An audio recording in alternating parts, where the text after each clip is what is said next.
आज दुसरे कोणी टीचर्स अवेलेबलच नव्हते, मग म्हंटल मीच घेते. नेक्स्ट संडे पासून कोणी ना कोणी असं अवेलेबल होईल तुमचा क्लास घ्यायला. बघा टीचर संडे सोडून पण तुमचे क्लास घेतात मुलांना, तर खूप चांगली मेहनत करा. सगळ्यांना स्कॉलरशिप भेटलीच पाहिजे. हो मॅम. चला, आपण कुठला क्वेश्चन केलेला म्हणाला तुम्ही? 25वा चालू होता टीचर. नाही, मला वाटतं 25. 22वा करायचा. हा कॅन्सर वाला जो आहे केलेला ना. हो टीचर, आपला 22वा क्वेश्चन चालू आहे. हो मॅम, 22वा होता मॅम तो.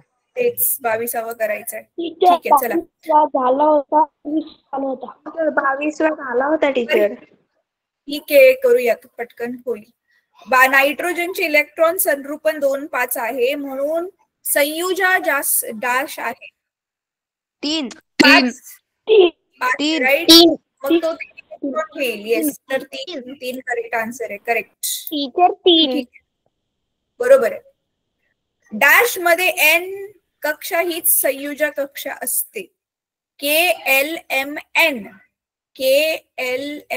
म्हणजे चौथी कक्षा. तर चौथी कक्षा काढण्यासाठी आपल्याला ह्या सगळ्यांचं काय करावं लागेल? आधी इलेक्ट्रॉनिक कॉन्फिगरेशन काढायचं. Electron option number bromine. Bromine आहे.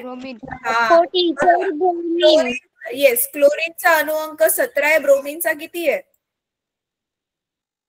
35. हा, तर मग हा इलेक्ट्रॉनिक कॉन्फिगरेशन जर आपण काढलं तर 2, 8, 8 किती झाले? हे 18. बरोबर आहे. हे 3 कक्षा इथे झाल्या KLM.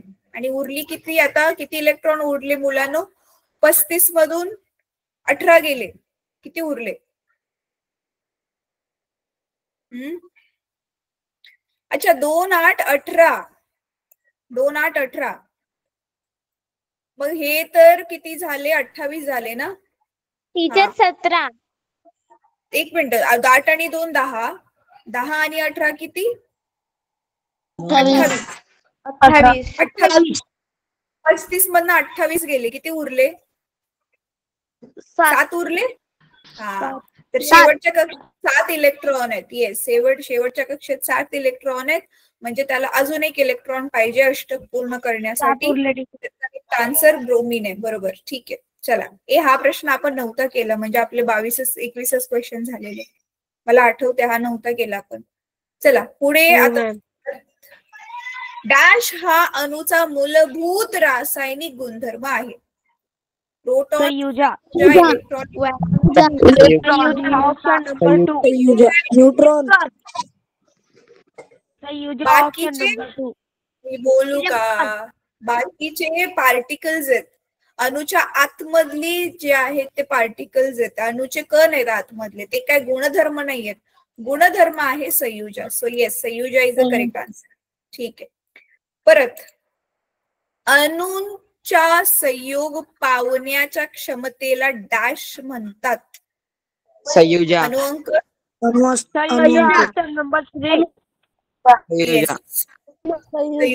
येस, संयोग पावण्याच्या क्षमतेला. ऍक्च्युली संयोग पावण्याची क्षमता, हा म्हणजे कितीने संयोग पावू शकतो असं त्याचा अर्थ असेल. पण ऍक्च्युअल मध्ये ना, ह्याला इंग्लिश मध्ये म्हणतात रिॲक्टिव्हिटी. रिॲक्टिव्हिटी म्हणजे ते अणू दुसऱ्या बरोबर रिॲक्शन, रासायनिक अभिक्रिया करू शकतो की नाही, तर रिॲक्टिव्हिटी म्हणतात. थांबा, रिॲक्टिव्हिटीला मराठीत काय म्हणतात मी सांगते.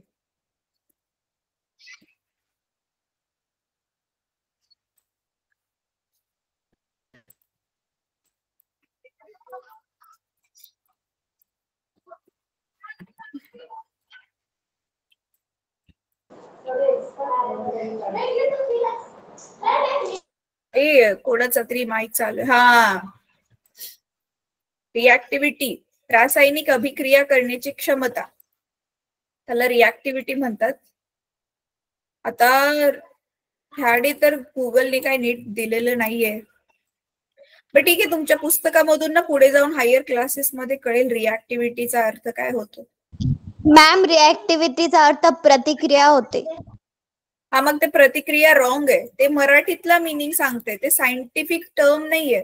आता जसं की तू गुगल वरती ना बल शोधलंस ना बेटा, बलाचं ट्रान्सलेशन माहितीये काय सांगतंय इंग्लिश, सॉरी फोर्स.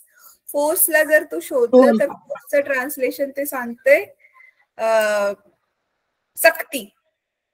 फोर्सचं ट्रान्सलेशन सक्ती थोडी नाही, फोर्सचं ट्रान्सलेशन हे आहे ना आपलं बल आहे. बल. मॅम मी सांगू का? थांब जरा एक मिनिट, माझ्या स्क्रीनला काहीतरी झालं. दिसतंय मॅम. अरे तुम्हाला दिसते, मला छोटी छोटी. बरं जाऊ देत आता, असू देत, चला करूया. आम्हाला पण zoom करता येते. हा झूम दिसतंय ना, चांगलं दिसतंय ना, ठीक आहे. हो मॅम. पुढचा प्रश्न. इलेक्ट्रॉन हा डॅश मूलकण आहे. ऋणप्रभारित ऑप्शन नंबर 2. ऋणप्रभारित, बरोबर. 12 कार्बन 6 या चिन्हातील संकेतानुसार कार्बनच्या अणूतील इलेक्ट्रॉनची संख्या किती असेल? 6.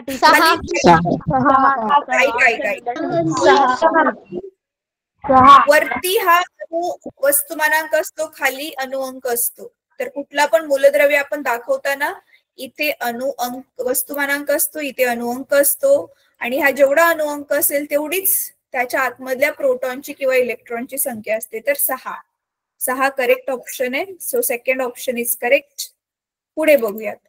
एन हे मूल्य वाढते, एन चे मूल्य जसे वाढते तशी त्या कवचातील डॅश ची संख्या वाढते. अच्छा, ऊर्जा असेल, ऊर्जा वाढते. कोणाची? इलेक्ट्रॉन. एन म्हणजे काय? इलेक्ट्रॉन. जसं जसं वर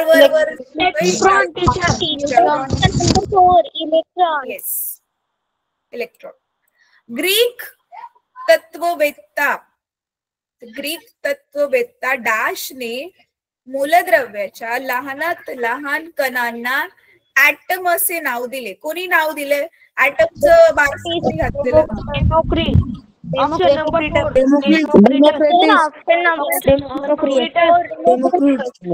ऑप्शन नंबर 4 डेमोक्रिटस. बरं झालं, मी मारले ऑलरेडी, टिक मार्क मारली आहे त्याला. अणूमध्ये डॅश प्रकारच्या अणुअंकाचा समावेश असतो? 3. Option number 2. Option number 3. Option number 3. Yes, option number 2. Electron, proton, neutron. 3. अणूचे जवळजवळ सर्व वस्तुमान डॅश एकवटलेले असते. कुठे एकवटलेलं असतं? Option number 3. केंद्रामध्ये. येस, केंद्रकामध्ये, बरोबर आहे. ठीक आहे, आता दुसरी स्क्रीन शेअर करते. हे पेज कम्प्लीट झालंय.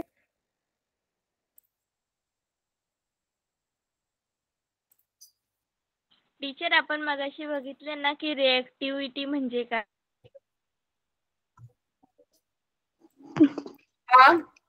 हो टीचर, गुगलवर असं सांगता, एखाद्या पदार्थाची दुसऱ्या पदार्थासोबत एक मिनिट हा टीचर, एखाद्या पदार्थाची दुसऱ्या पदार्थासोबत रासायनिक अभिक्रिया किंवा रासायनिक संवाद साधण्याच्या क्षमतेला आपण रिएक्टिव्हिटी असे म्हणतो. हो, रासायनिक संयोग पावण्याची क्षमता, तेच.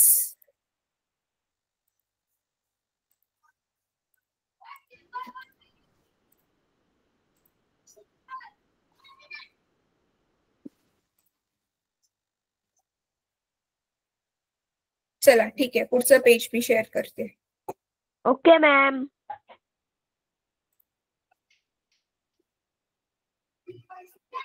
थांबा, मी तुम्हाला स्वतःला पिन नाही केलंय.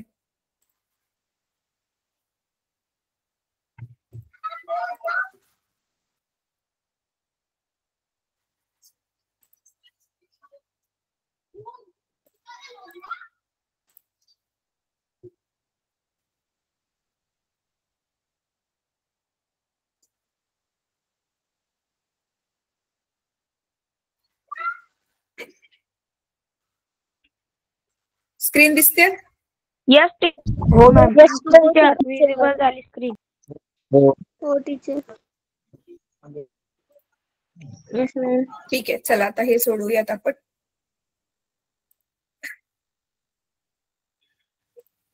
रुदरफोर्डच्या केंद्रकीय अनुप्रारूपानुसार पुढील पैकी कोणत्या कणांचा मारा सोन्याच्या पातळ पत्र्यावर केला जातो?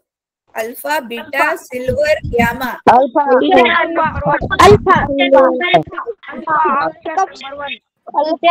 Number 1 alpha. येस, ऑप्शन बरोबर नंबर आहे. 1 पुढे अल्फा.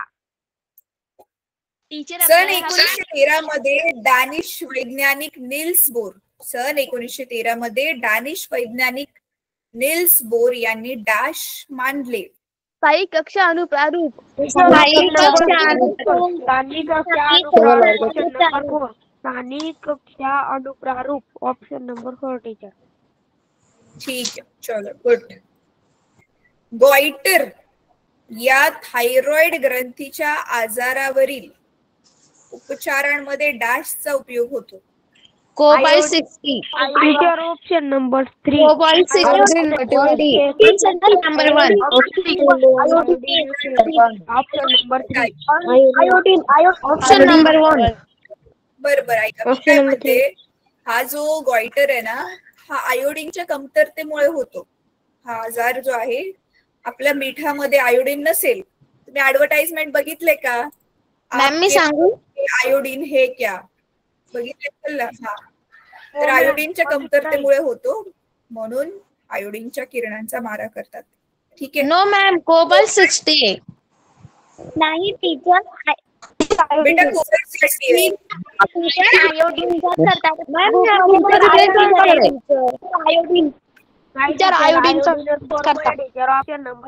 फक्त आता सुजाता आणि मीच बोलणार आहे, अजून दुसरं कोणी मध्ये नाही बोलणार. थांबा जरा. बेटा सुजाता, आपण बघ काल डिस्कस केलेलं कोबाल्ट 60 हे कॅन्सरच्या ट्रीटमेंट मध्ये वापरतात, आणि आयोडीन 131 हे थायरॉइड मध्ये गॉइटरच्या गाहीतली आपली ग्रंथी असते, थायरॉइड ग्रंथी. ती थायरॉइड ग्रंथी काय होते, लांब होते आणि काही जणांचा असा गळा सुजल्यासारखा दिसतो. त्याला गॉइटर हा रोग नाव दिले त्याला. त्याच्या ट्रीटमेंटसाठी आयोडीन 131 वापरतात. ठीक आहे. हो. चला आता पुढचा प्रश्न बघूयात. डाऊट? हो मॅम, आपण काल बी डिस्कस केला होता टीचर. हो, काल पण आपण डिस्कस केलं. कोबाल्टचं. येस. भारतामध्ये 8 ठिकाणच्या अणुवीज निर्मिती केंद्रांमध्ये, बघा टोटल भारतामध्ये 8च आहेत बरं का, जिथे अणु वापरून वीज निर्मिती होते. अणुवीज निर्मिती केंद्रांमध्ये एकूण डॅश अणुभट्ट्या कार्यान्वित आहेत. Teacher 22. Option number 2 22. Teacher 22. Option number 2 22. 22. बरं, ठीक आहे. हे आन्सर कन्फर्म केले मुलांना तुम्ही? कारण मी हे कन्फर्म नाही केले. बघितलं आहे. बरं, ठीक आहे. चला, चांगली गोष्ट आहे. केंद्रकामध्ये डॅश हे अणुकण असतात, त्यांना न्यूक्लियॉन म्हणतात. अणुकण म्हणजे option number 3 proton neutron. Option number 3. Option number 3 proton व न्यूट्रॉन. ऑप्शन नंबर 3 प्रोटॉन व न्यूट्रॉन. ऑप्शन नंबर 3 प्रोटॉन व न्यूट्रॉन. ऑप्शन नंबर 3 प्रोटॉन व neutron. Option number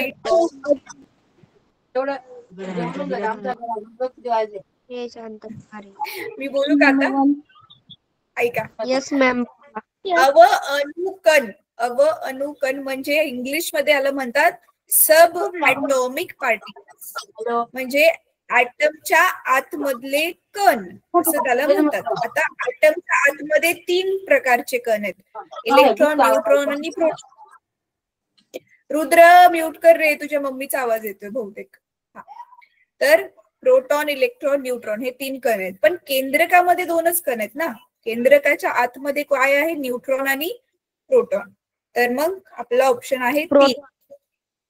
yes, option number option 3. Neutron आणि ऐका मुलांनो, प्रोटॉन आणि न्यूट्रॉनला एकत्र मिळून न्यूक्लिऑन का म्हणतात माहितीये का? कारण केंद्रकाला इंग्लिश मध्ये न्यूक्लियस म्हणतात आणि न्यूक्लियसच्या आतमध्ये राहणारे म्हणजे न्यूक्लिऑन.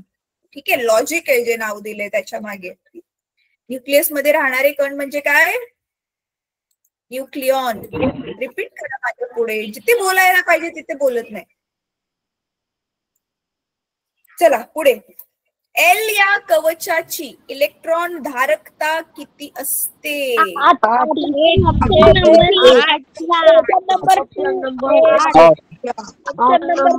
Option number 8.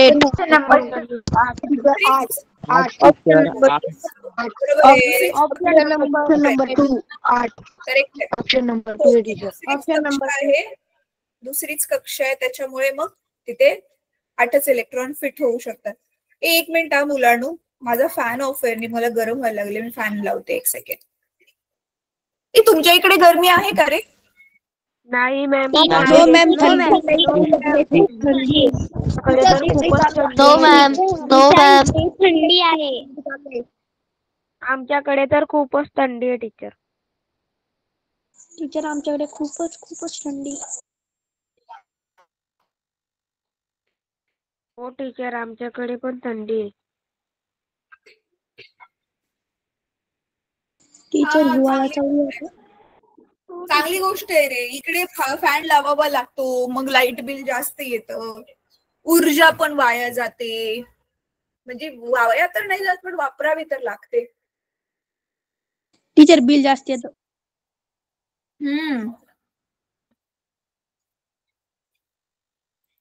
चला पुढचा प्रश्न करूया आपण.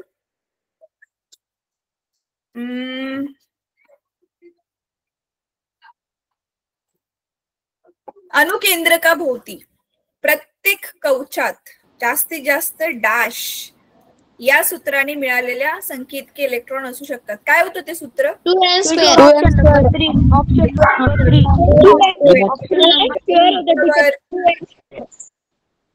हे बघा, हा 2 वर्षापूर्वीच आलेला प्रश्न आहे. पोटॅशियमच्या इलेक्ट्रॉन संरूपांचे रेखाटन ओळखा. पोटॅशियम म्हणजे ऑप्शन नंबर 2. मला आधी प्रोटॉनचं अणुअंक सांगा. 19. हा, मला तुम्हाला हे सांगायचंय यार. 19 काय असतं? 19 असतं ना? 19. टीचर आमच्याकडे 19 म्हणतात. मॅम मराठीमध्ये 19 म्हणतात. नाही, मराठीमध्ये 19च म्हणतात. 19 म्हणतात टीचर, मराठीमध्ये 19च म्हणतात.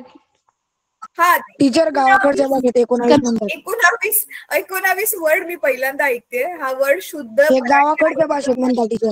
अच्छा, पण बघा हे वापरतात की नाही मला 19 म्हणतात. बरं ठीक आहे, चालेल. टीचर आमच्या इकडे 19च म्हणतात.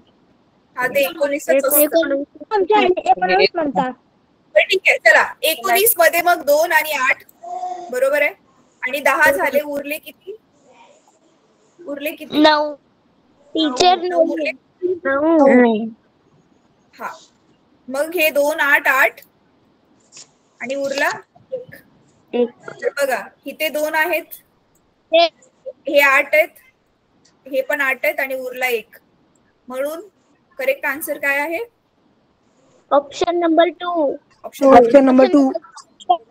अच्छा, आता मला ना तुम्हीच मला हा डाऊट विचारला पाहिजे होता, पण कोणी विचारला नाही.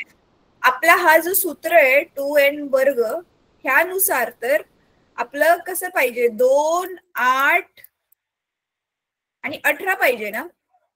मग मी 2 8 8 1 का लिहिले? हो टीचर. तर 2 8 त्याची ऍडिशन केल्यावर ते 18च होतं ना? हो मॅम. नाही, तिसऱ्या कक्षेत 18 आहे. टीचर मॅम मी सांगू? हा, सांग. 2 8 मॅम आपण 4च्या जास्त म्हणजे संख्या जी असते ती आपण घेऊ शकत नाही, आणि 4चे कमी असले तर आपण जास्त म्हणजे संख्या घेऊ शकतो, जसे की 2 आहे आणि ही 8 4 पेक्षा मोठी आहे तर आपल्याला ही डबल घ्यावा लागणार आहे. बरं ठीक आहे. ऐका मुलांनो, आपण ना ती प्रत्येक कक्षेची कॅपॅसिटी तशी काढतो ते 2n वर्गाच्या सूत्राने. पण आपण ज्यावेळी इलेक्ट्रॉन संरूपण लिहितो ना त्यावेळी ना हे इलेक्ट्रॉन संरूपण नेहमी 2, 8, 8, 8, 8 असंच लिहित जातो आणि मग शेवटी उरलेला जो इलेक्ट्रॉन आहे तो लास्टच्या कक्षेमध्ये येतो. आता आपण असं का करतोय हे सखोल मध्ये ह्याची माहिती तुम्हाला 11वी मध्ये आहे. ठीक आहे, तर आता दिलेल्या प्रश्नाचं उत्तर आहे सेकंड. तर 2 नंबर करेक्ट आहे. ऑप्शन नंबर 2 बरोबर आहे टीचर. ठीक आहे, ऑप्शन नंबर 2. ह्याच्यामध्ये बघूया तिथे 2 आहेत. Option number 2. ते 3, 4, 5, 6, 7, 8 परत 1, 2, 3, 3 आणि 3 6, 7, 8. अच्छा, इथे 2 इलेक्ट्रॉन शेवटच्या कक्षेत टाकलेत. ठीक आहे, म्हणून चौथा ऑप्शन करेक्ट नाहीये, दुसराच ऑप्शन करेक्ट आहे. ठीक आहे, हा ठीक आहे. चला आता 40. पुढे दिलेल्या युरेनियम 235च्या विखंडनातील ए आणि बी ओळखा. ठीक आहे, ए आणि ऑप्शन नंबर 3. आर आणि B. Option number 3. Option number 3 KRBA. Option number 3. बर मुलांनो आधी ना ऑप्शन नंबर 3. ऐकून घ्या रे. Option number 3. पण थांबा, मी म्यूटच करते सगळ्यांना. आम्ही सगळ्यांना तर म्यूट केले. आता माझं आधी ऐकून घ्या. सगळ्यात आधी गोष्ट ना, ही आकृती बघा तुम्हाला दिली आहे, तर खूप चांगली गोष्ट आहे. ह्याच्यामधून आधी तुम्हाला समजेल की केंद्रकीय विघटन काय असतं, जे आपण नेहमी बोलायचो. केंद्रकीय विघटन. केंद्रकीय विघटन काय आहे? ही खूप अशी ऊर्जा फेकणारी रासायनिक अभिक्रिया आहे. आता मी ही आकृती तुम्हाला नीट एक्सप्लेन करते, नीट लक्ष देऊन बघा. आता हे जे युरेनियम 235, युरेनियम 235 हे काय आहे? अणू आहे. हा तुम्ही बघू शकता त्याच्यामध्ये 92 इलेक्ट्रॉन आणि प्रोटॉन आहेत. बरोबर आहे. आणि प्रोटॉन आणि न्यूट्रॉनची संख्या मिळून त्याच्या केंद्रकाचं वजन बघू शकता किती जड येते. 235 आहे त्याचा अणु वस्तुमानांक. त्याचं केंद्रक एवढं हेवी, एवढं जड आहे. मग असं जे केंद्रक जेवढं जड असतं ना मुलांनो, ते तेवढंच अनस्टेबल असतं. अनस्टेबल असतं म्हणजे काय? स्थिर नाही राहू शकत. त्याच्या आतमध्ये काही ना काही हालचाली चालू असतात. जसं की आता समुद्र ज्यावेळी स्थिर असतो, आपण चांगल्या पैकी मस्त समुद्राच्या किनारी जाऊ शकतो, बोटिंग करू शकतो. पण ज्यावेळी समुद्र अनस्टेबल असतो, अनस्टेबल म्हणजे समुद्राच्या आतमध्ये हालचाल चालू असते, समुद्र खवळलेला असतो, त्यावेळी खूप जास्त पाण्याच्या लाटा येतात. मग बघा गव्हर्नमेंटचे अधिकारी पण अनाऊन्स करतात की मासेमारी पण जे आहेत ते मासे मारणारे पण जे आहेत ते कोळी ते समुद्रामध्ये जायचे नाही, कोणालाच अलाउड नसतं जायला, कारण कधी पण काही पण होऊ शकतं. तसंच जेवढं केंद्रक जड तेवढंच ते अनस्टेबल असतं. म्हणून मग काय होतं, आता आपण काय करतोय ह्याच्यावरती, हे जे तुम्हाला दिसतोय हा एक न्यूट्रॉन आहे बरं का मुलांनो. ह्याला कुठल्या तरी अणूमधून सेपरेट नुसता न्यूट्रॉनला बाहेर काढलाय. एक न्यूट्रॉनचा नुसता मारा केलाय आणि हा न्यूट्रॉन ना खूप स्लो जाणार आहे, जास्त स्पीड वाला नाहीये. स्लो मुव्हिंग, हळूहळू जाणारा न्यूट्रॉन नुसता थोडा मारला तरी सुद्धा रासायनिक अभिक्रिया होतीये. आणि तुम्ही बघू शकता हे असे 2 दिसतात ते तुम्हाला. हे युरेनियमचं जे एक केंद्रक होतं, आधी एक अणू होता, तो 2 अणूंमध्ये ह्याची काय होतीये? ब्रेकिंग होते, ब्रेकडाऊन होते, त्याचं तुकडे होतात 2 अणूंचे वेगवेगळे. तर एक हा अणू बनतोय आणि एक हा दुसरा अणू बनतोय. आणि न्यूट्रॉन, मग ह्याच्यामधून जो न्यूट्रॉन बाहेर पडतोय, ह्या न्यूट्रॉन मध्ये खूप जास्त ऊर्जा असते. मग हीच ऊर्जा जी बाहेर पडली न्यूट्रॉन बरोबर, तीच ऊर्जा आपण विद्युत धारा बनवण्यासाठी यूज करतो किंवा अजून पण कामामध्ये यूज करू शकतो. आता प्रश्न काय आहे की तुम्हाला मग हे अणुअंक, हे दोघांचे अणुअंक बघून ओळखायचे की हे पहिलं वालं मूलद्रव्य कुठले आणि दुसरं वालं मूलद्रव्य कुठलं. ठीक आहे, तर आता मी अनम्यूट करते, मग तुम्ही उत्तर, मी 3 काउंट केलं उत्तर सांगायचं. ठीक आहे, काय उत्तर सांगणार आहे? नुसतं 1, 2, 3, 4 बोलायचे. 4 ऑप्शन आहेत, कुठला ऑप्शन आहे तो फक्त बोला, सांगा. Option number 3. One Option option number 3. 10. One turn आणि बेरियम. बर, हे पुस्तकामध्ये ऑलरेडी दिलेलं मला वाटतं, हे ना पुस्तक MCQ सोडवायच्या आधी हे ऑलरेडी दिलेलं. ठीक आहे, अजून कोणाचं काय वेगळं उत्तर आहे? नाही टीचर. बर, चला परत. इलेक्ट्रॉनचा शोध डॅश याने लावला. सर जे जे थॉमस.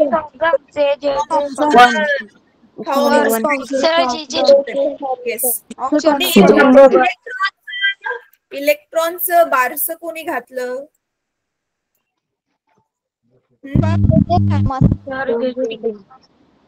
इलेक्ट्रॉनला इलेक्ट्रॉन हे नाव कोणी दिलं?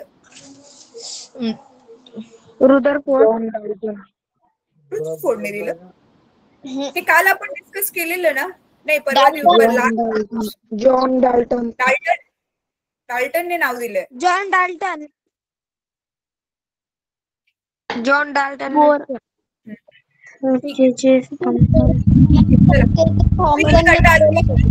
वेगळा शब्द ओळखा.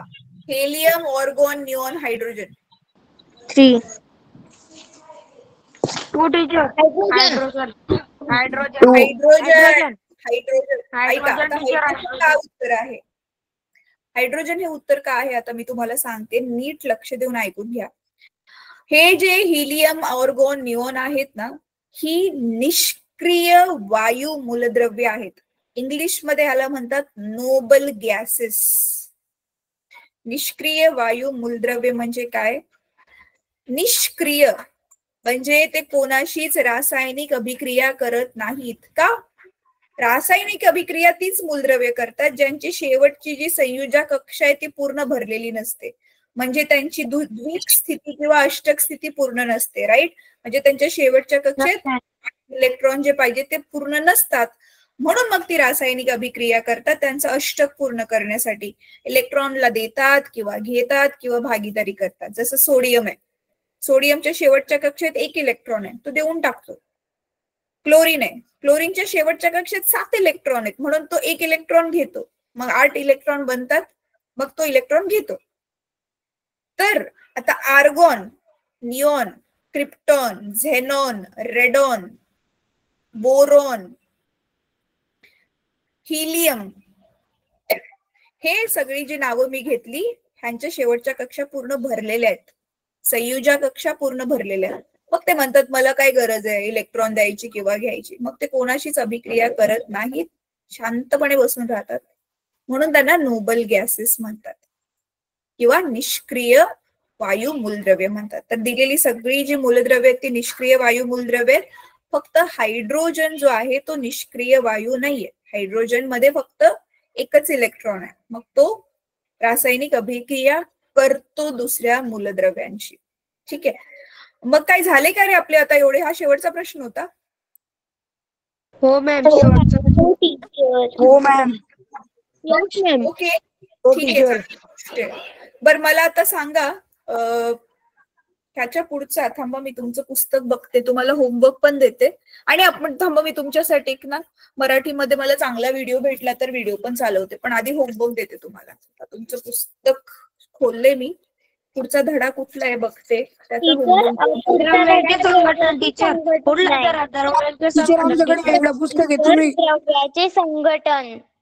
द्रव्यांचे संघटन.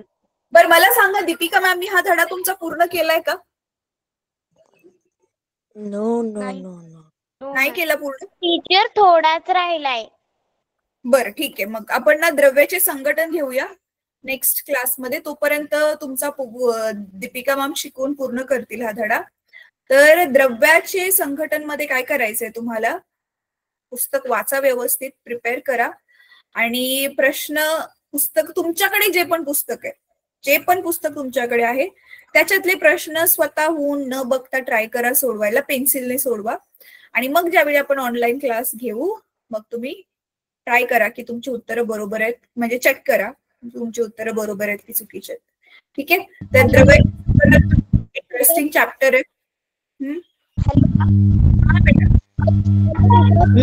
स्कूलमध्ये शिकवून झालेला आहे टीचर. चांगली टीचर टीचर तुम्ही बोल. 6व्या धड्याचे फोटो टीचर माझ्याकडे नवनीत नाहीये टीचर. तर मग तुम्ही ते 6व्या धड्याचे फोटो पाठवा. अरे बेटा मी तेच सांगितलं ना, तुमच्याकडे जे पण पुस्तक आहे. टीचर MNS चा पेपर कधी आहे?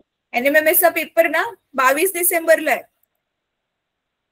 मॅम नगरण्याचा हो टीचर आम्हाला शाळेमधून पण सांगितलं गेलंय टीचर 22 डिसेंबरला आहे असं. हो ना, मी वेबसाईट वर बघितलं NMMS च्या, तर ऑफिशियल वेबसाईट वर मी बघितलं, तर येस 22 डिसेंबरलाच आहे तो. मॅम नगरण्याचा अर्थ काय होतो? नगण्य म्हणजे नसल्याच्या बरोबर, काही व्हॅल्यूच नाहीये त्याला, असं त्याला नगण्य म्हणतात. आणि संपीडता कशामध्ये येते? वाच टीचर 6व्या धड्यामध्ये नाही, पूर्ण वाक्य वाच, मग मला कळेल. टीचर मी वाचू का? वाच.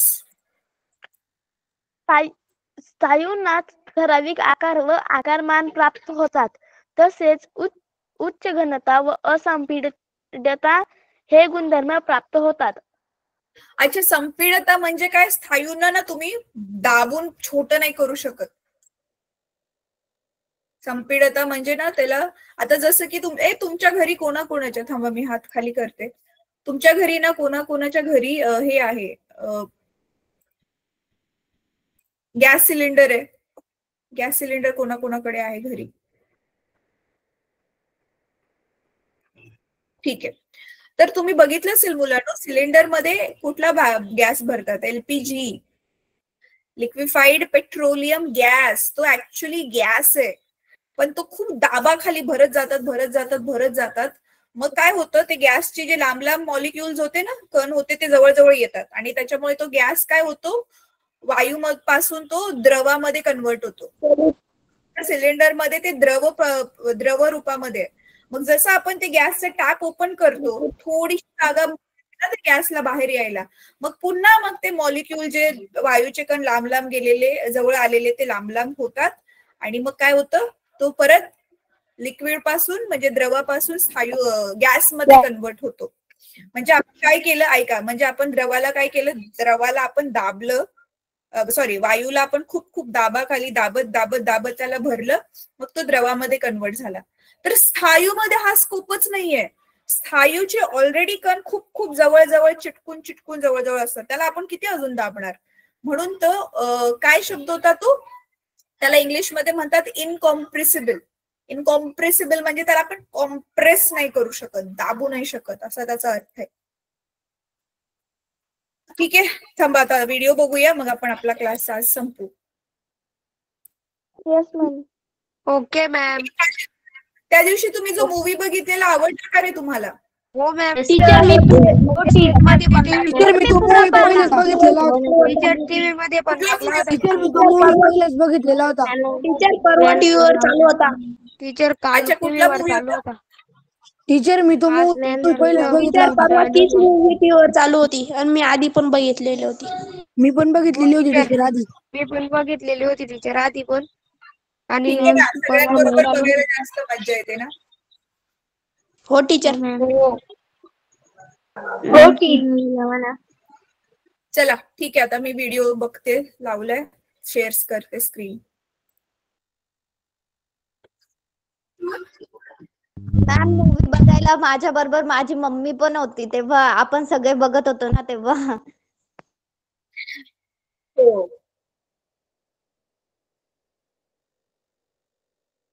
टीचर मूवी लावताय का? हा मी लावते बेटा, ती ऍड चालू आहे. टीचर मी एक क्वेश्चन विचारू का? हा विचार ना. टीचर जेव्हा मी सकाळी देवाला दिवा लावत होते तो ना, गरिमा ये तर YouTube तेव्हा चैनल में आप खूपच हवा चालू होती ना, तर त्यामुळे ना मी त्यावर असा एक एक्सपिरियन्स म्हणून घट्ट असा काचेचा ग्लास जो होता ना, तो घट्ट दाबून ठेवला आणि टीचर तो दिवा विझला का बरं? मग 1-2 सेकंड जळला आणि लगेच विझून गेला. त्याच्यामुळे तर हवा पण नाही गेली, पाणी पण नाही गेलं, तरी पण विझला. बेटा ऑक्सिजन, दिवाला जळायला ऑक्सिजन पाहिजे, ऑक्सिजन संपला ना. सभी का स्वागत है। फ्रेंड्स, इस वीडियो में हम आपको बताने वाले हैं नाभिकीय संलयन और नाभिकीय विखंडन, अर्थात nuclear fusion end nuclear fission क्या होता है, इसी के बारे में हम लोग देखने का प्रयास करेंगे। फ्रेंड्स, एक व्यवहारिक तौर पर हम लोग को जानना होगा, क्योंकि सिविल सर्विसेज एग्जाम में आपको वैसी चीजें नहीं पूछती हैं जैसे कि आपको इंजीनियरिंग और मेडिकल के लिए पढ़ना होता है। इसमें व्यवहारिक पक्ष को काफी पढ़ना होता है और इसमें हम लोग उन्हीं चीजों को, व्यवहारिक पक्ष वाली चीजों को देखेंगे और इसको साधारण शब्दों में समझने का प्रयास करेंगे कि नाभिकीय संलयन क्या होता है और नाभिकीय विखंडन, और यह हम यहाँ पर बता क्यों रहे हैं यह भी इम्पोर्टेंट है।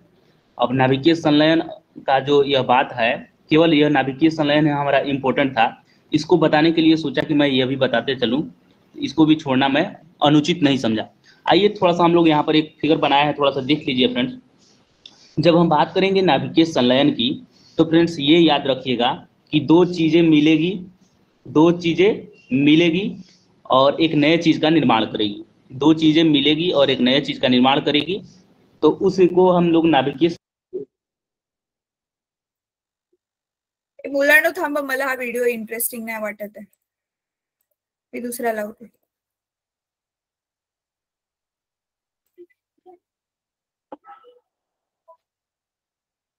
हा, न्यूक्लियर रिएक्टर काय असतं आपण बघूया। न्यूक्लियर रिएक्टर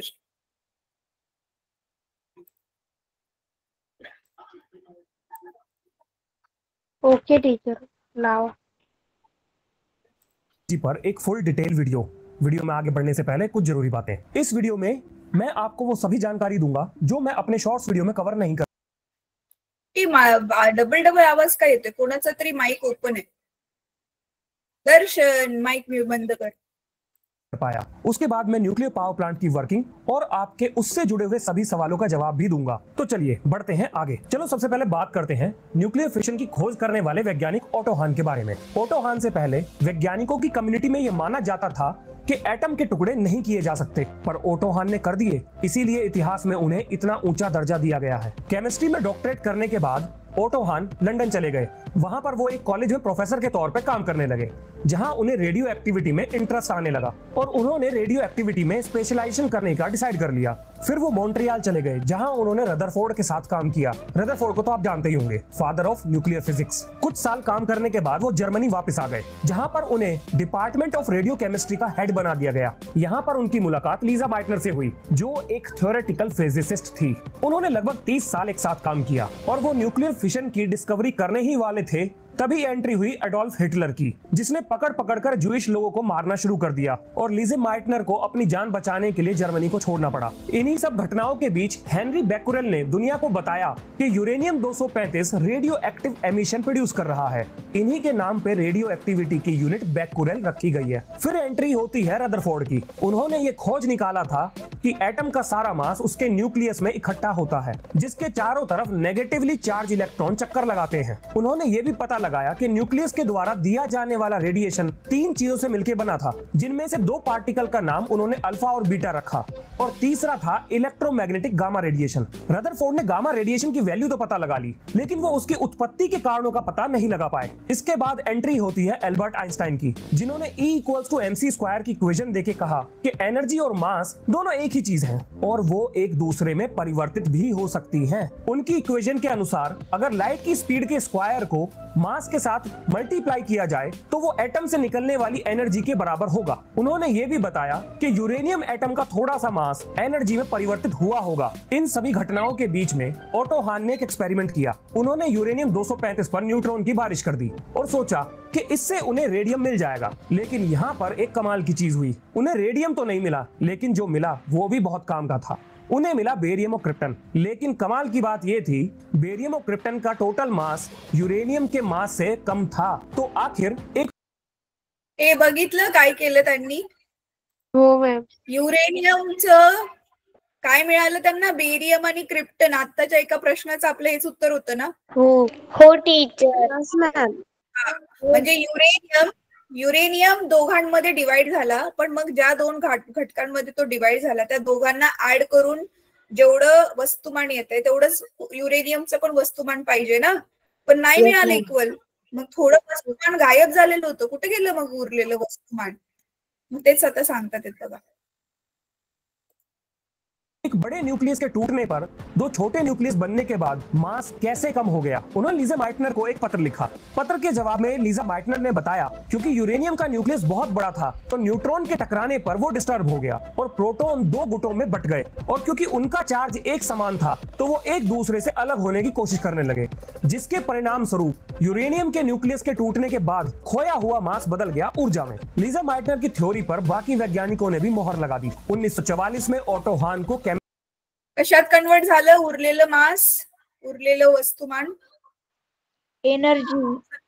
एनर्जी मध्ये कन्वर्ट झालं. एनर्जी मध्ये का नोबेल प्राइज भी दिया गया. पर एक ऐसी भी की थ्योरी पर बाकी वैज्ञानिकों ने भी मोहर लगा दी. 1944 में ऑटो हान को केमिस्ट्री का नोबेल प्राइज भी दिया गया.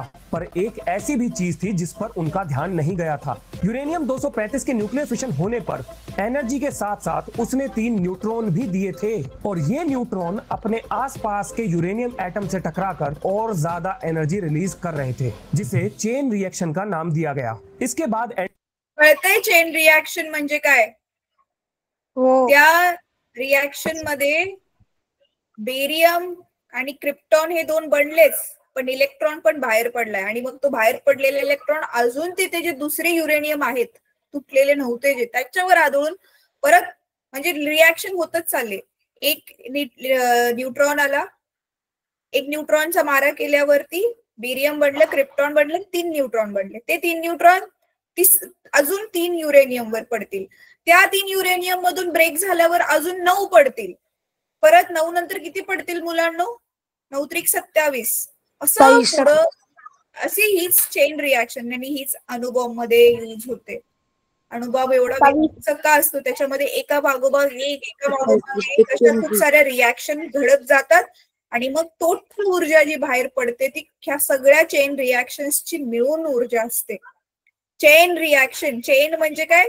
चेन कशी एकात एक घातलेली असते, तसं एकातून दुसरी तिसरी अशी अभिक्रिया चालूच झाली म्हणून. ठीक है, चला पुढे कंप्लीट बघूया व्हिडिओ, मग क्लास थांबूया आपण. एंट्री होती है एनरिको फर्मी की. ये एक इटालियन फिजिसिस्ट थे.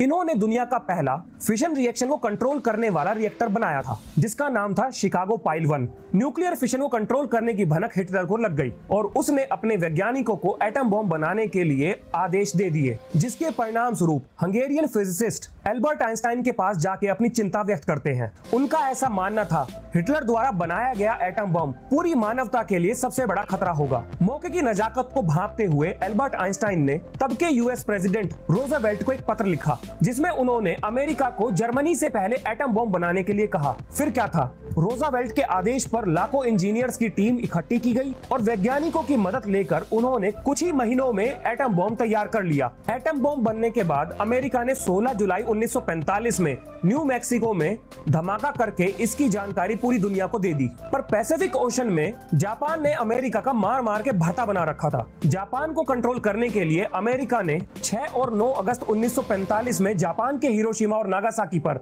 एटम बॉम्ब गिरा दिए, जिसमें 2 लाख से भी ज्यादा लोगों की मृत्यु हुई थी. ये था न्यूक्लियर फिशन से जुड़ा हुआ इतिहास. अब चलते हैं एक न्यूक्लियर रिएक्टर की वर्किंग पर. इस समय न्यूक्लियर रिएक्टर के अंदर न्यूक्लियर फिशन रिएक्शन हो रही है. न्यूक्लियर ऐका मुलांनो, आपल्या एटम बॉम्ब मध्ये की नाही ही जे रासायनिक अभिक्रिया होतात हे कंट्रोल नाही करू शकत.